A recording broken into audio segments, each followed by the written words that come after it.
E aí, pessoal, tudo bem com vocês? Hoje eu quero falar um pouquinho sobre os trabalhadores especiais, né? A gente tem um entendimento a respeito do vínculo de emprego, que vocês já devem ter conhecimento, no sentido de que, para ser um empregado, é necessário que seja uma pessoa física, que preste o serviço com pessoalidade, que tenha uma onerosidade envolvida, que tenha uma subordinação e que a necessidade desse serviço seja não eventual. Essa regra geral, aplicável aos empregados, né, de maneira geral, a gente vai ter algumas relativizações, alguns casos excepcionais. O primeiro deles é falar para vocês sobre o eventual. E aí eu quero que vocês entendam que, em regra, a presença da eventualidade na relação jurídica descaracteriza o vínculo de emprego. Então, quando eu analiso que aquele trabalhador é eventual, seja pela teoria do evento, porque prestou serviço para uma determinada situação excepcional, seja pela teoria da descontinuidade, ou pela falta de fixação jurídica, ou por não atender aos fins da empresa, a gente vai dizer que esse pessoal não é empregado, porque está ausente um dos requisitos do vínculo de emprego, que é a não eventualidade. Por outro lado, a gente tem que compreender que existe um eventual que é efetivamente empregado, que é também como a gente chama de empregado adventício, né? Um termo aí que o Délio Maranhão utiliza. Esse adventício é aquele empregado que, apesar de eu ter uma necessidade de serviço permanente, ela não é contínua. Notem que, em regra, o que vai caracterizar a não eventualidade é a necessidade do serviço vista pelo ângulo do empregador, portanto. Pouco importa se o empregado vai trabalhar 1 ou 2 vezes por semana, né? Isso para o empregado urbano. Não estamos falando aqui de empregado doméstico. Para o doméstico, a regra é outra. Mas aqui, para o empregado urbano, o seletista, a gente tem que analisar sempre sob a ótica do empregador. E aí eu destaco para vocês que essa necessidade permanente pode ser contínua ou intermitente. Falar de uma necessidade intermitente é falar, por exemplo, daquele empresário que planta soja. É falar, por exemplo, do dono de uma franquia de empresa de chocolate. É aquela pessoa que tem uma necessidade permanente de serviço, mas que em determinados momentos essa necessidade flutua, essa necessidade aumenta ou diminui, e evidentemente não faria sentido o empregador ter que manter um vínculo de emprego quando não fosse necessário, né, nos momentos de baixa produtividade.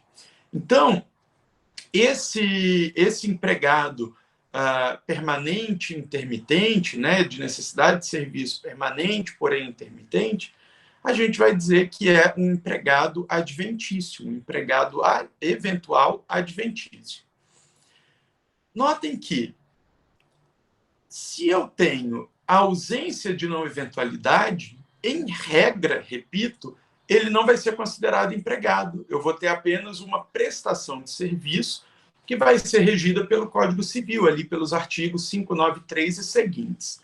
Por outro lado, se eu estiver falando de uma necessidade permanente intermitente, é possível que eu tenha um empregado eventual adventício, e esse sim vai ter vínculo de emprego. Notem aí que eu estou falando, por exemplo, do safrista, do empregado de estação ou sazonal, estou falando dos suplentes, né, aqueles que vêm para substituir a mão de obra permanente. Eu estou falando do intermitente, novidade da reforma trabalhista. Estou falando também do empregado a tempo parcial, que é uma das alterações que a reforma trabalhista trouxe, mas esse instituto efetivamente já existe há bastante tempo. Destaco aí, então, que os adventícios são efetivamente empregados, tá certo? Bom, falar um pouquinho do autônomo, né? Basicamente, falar do autônomo, pessoal, é dizer que esse trabalhador não tem subordinação. A autonomia é o oposto de subordinação. Consequentemente, se falta a subordinação, eu não tenho vínculo de emprego, né? Então, o autônomo não é empregado. Evidentemente que a gente tem que tomar um cuidado de fazer uma análise sempre à luz da realidade. Lembrem lá do princípio da primazia da realidade sobre a forma, que vai dizer para a gente assim, olha, no direito do trabalho, o que mais interessa é a realidade. A formalidade pouco importa. O que eu quero dizer com isso é, ainda que o empregado tenha um contrato de autônomo com esse empregador, a simples existência desse documento não é suficiente para afastar o vínculo de emprego. Eu preciso analisar a situação fática, eu preciso analisar a realidade para verificar se a subordinação realmente está ausente. Caso a subordinação esteja presente, bem como os demais elementos do vínculo de emprego, não há que se dizer de autônomo, e sim de empregado, tá certo? Reforma trabalhista trouxe para a gente uma regulamentação um pouco mais detalhada sobre o autônomo. Na minha concepção inocente, né, eu diria que essa regulamentação não era necessária. Afinal de contas, nunca houve a menor dúvida de que o fato de ser autônomo afastava o vínculo de emprego, já que não estava presente a subordinação. E o Código Civil era muito tranquilo para reger essa relação de autônomo, né? Mas, de toda sorte, a Lei 13.467 trouxe aí o artigo 442b, que diz para a gente que a contratação do autônomo, cumpridas por estes todas as formalidades legais, com ou sem exclusividade, de forma contínua ou não, afasta a qualidade de empregado prevista no artigo 3º dessa consolidação. Olha só que interessante. Primeira coisa aqui que me chama muita atenção é possibilitar a contratação de um autônomo exclusivo. Evidente que eu posso ter um autônomo exclusivo para mim, mas sempre que a gente verificar que tem essa previsão de exclusividade, a gente vai ter que ligar um sinal de alerta. Porque, veja bem, a maior característica do autônomo é a ausência de subordinação. E a exclusividade é muito difícil de respeitar a autonomia. Quando eu contrato alguém exclusivamente para mim, é pouco provável que eu respeite a autonomia dessa pessoa. Então, mais uma vez, eu lembro, o princípio da primazia da realidade sobre a forma. O que importa não é o cumprimento da formalidade, mas sim o que existia na realidade. Por outro lado, quero destacar para vocês que, por ter essa remissão à formalidade, a gente pode dizer que o contrato de autônomo é um contrato formal, o contrato de emprego não. E aí vocês devem se lembrar lá do artigo 9º da CLT, que ele diz para a gente assim, olha, qualquer previsão legal ou contratual ou normativa que tenha o intuito de fraudar a legislação trabalhista vai ser considerada inválida.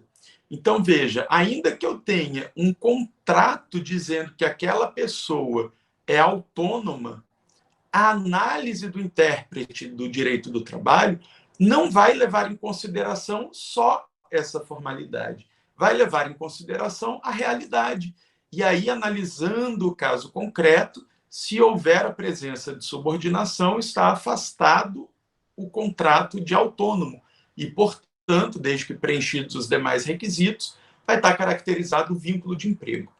Observem que a medida provisória 808, que eu trago aí para vocês em vermelho, veio no sentido de transicionar, né, a reforma trabalhista. Ela vigeu pelo limite máximo lá da Constituição Federal, e ela previa, por exemplo, que não era possível contratar autônomo exclusivo, né? Já dando aí um indício de que a possibilidade de fraude nesse sentido é muito concreta, né? Muito evidente.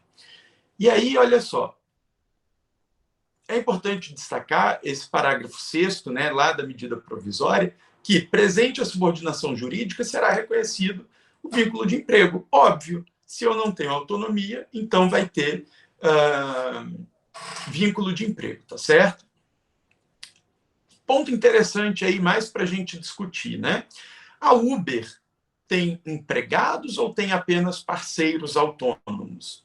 Olha só, a ideia que a Uber tenta vender é no sentido de que os motoristas são apenas parceiros, eles são autônomos, né?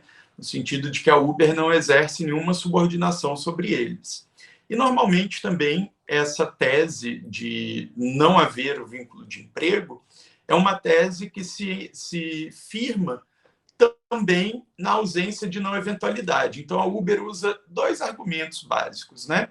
A ausência de subordinação e a ausência de não eventualidade.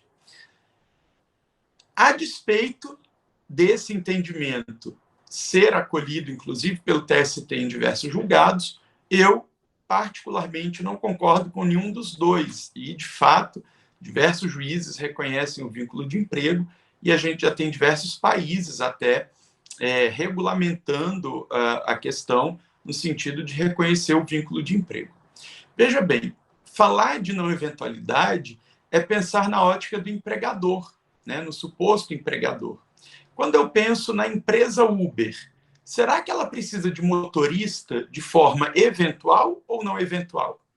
Evidente que é não eventual, né, pessoal? Evidente que é uma necessidade permanente e contínua, né? O lucro da Uber é totalmente ligado à existência do motorista, ao trabalho do motorista. A despeito de um motorista escolher quando ele trabalha ou não trabalha, a necessidade da empresa é permanente, é contínua. Então, me parece que tem a não eventualidade. E aí, o segundo argumento é no sentido de que não tem subordinação. Mas a gente tem que entender também que a subordinação nos dias atuais é uma subordinação um pouco diferente daquela que existia até tempos atrás, no sentido de que, para haver a subordinação, eu não preciso que o empregador esteja aqui na minha orelha me dando ordens. Eu posso receber ordens de diversas formas. E aí a gente tem que lembrar que quando o motorista quer aderir à Uber, ele concorda com um contrato de adesão que prevê uma série de coisas que são efetivamente controle sobre o método de trabalho. Prevê, por exemplo, quem vai fixar o preço é a empresa, não o motorista. Veja, que autonomia é essa que o trabalhador não pode nem dizer o preço do seu serviço, né? A Uber determina qual é o padrão do carro, qual é o padrão de limpeza. A Uber diz até qual é o padrão de música que tem que estar tocando quando o passageiro entra. A Uber controla as frenagens que o motorista faz. A Uber controla a qualidade do serviço que é prestado por meio daquela avaliação que a gente faz das estrelinhas. E se tiver um determinado número de estrelinhas para baixo, aquele motorista vai ser demitido. Ele vai ser desligado. Então, não me parece efetivamente que seja um contrato autônomo, tá, pessoal? Eu insisto que me parece ser um vínculo de emprego moderno, um vínculo de emprego bastante moderno, mas um vínculo de emprego, sim. Tudo bem? Trago aqui também o parágrafo 5º, tá, pessoal? Também da medida provisória 808.